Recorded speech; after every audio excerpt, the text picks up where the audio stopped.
예, 상황이 이런데도 정부는 아직은 문제 없다는 입장입니다. 하지만 정부의 일상회복, 상황 관리 능력에 의구심이 커지고 있는 것도 사실이죠.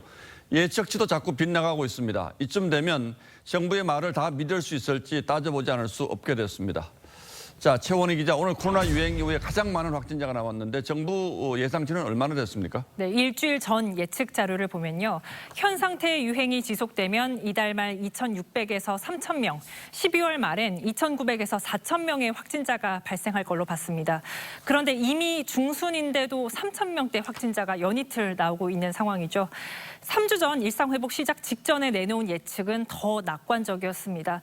이달 말 2,000에서 2,500명, 그리고 12월 말 1,800에서 2,700명 이렇게 봤는데요. 예. 당장의 확진 추세도 제대로 내다보지 못한다는 지적이 나오지만 방역 당국은 예측 범위 내에서 증가하는 경향이라고 했습니다.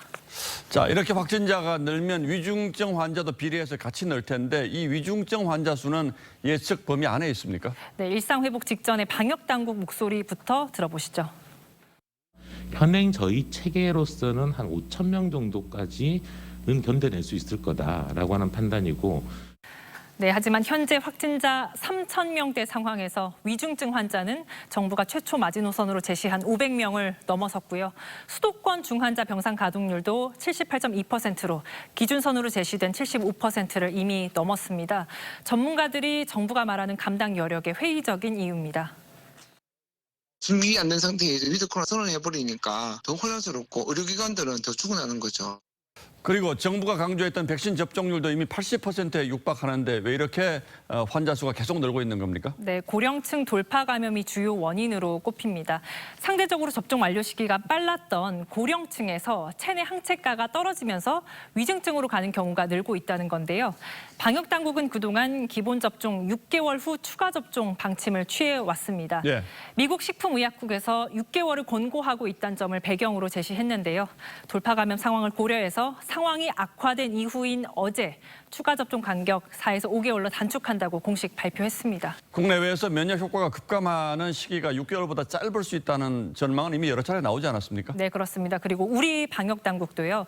아스트라제네카는 접종 뒤 3개월, 화이자는 접종 뒤 5개월까지 항체가가 일정 수준 유지되는 것으로 파악하고 있었는데요. 그래서 의료계에선 지난 여름 아스트라제네카를 맞은 60에서 74세 고령층의 추가 접종이라도 더 서둘렀어야 한다는 지적을 합니다.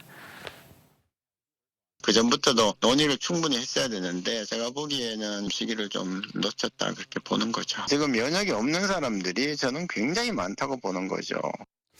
예, 어느 정도 백신 접종만 끝나면 뭐 다 될 줄 알았는데 정부가 상황을 너무 낙관적으로 전망하는 건 아닌지 모르겠군요. 예, 최원희 기자 잘 들었습니다.